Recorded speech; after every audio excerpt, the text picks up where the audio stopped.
Hey, my friends. This is my very first attempt at putting decoupage paper on a dresser. And it actually turned out pretty good, I think.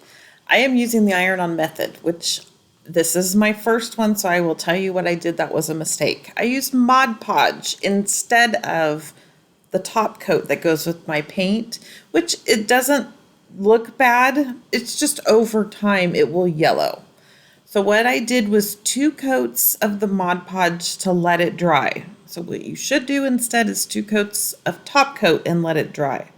You'll use parchment paper and a dry iron. That's actually a craft iron with no water.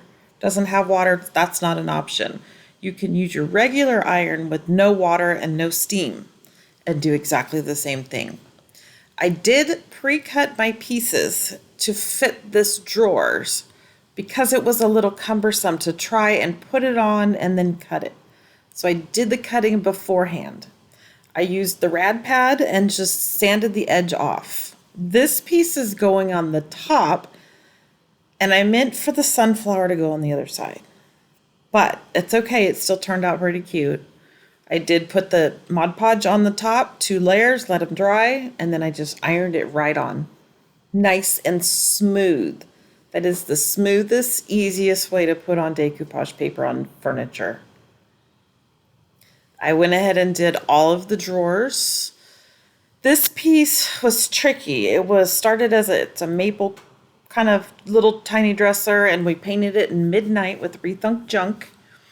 But there were those little lip edges in between in the middle, and that was a little tricky to do on my first one.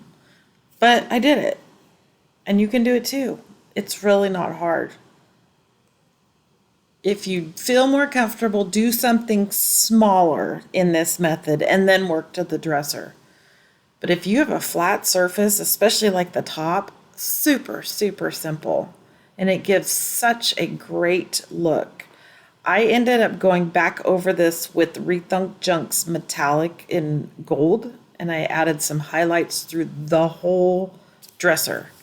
So it was black base, but it had a lot of gold highlights around it, just to pull from the yellow and the sunflower. So I hope you try it. Happy crafting!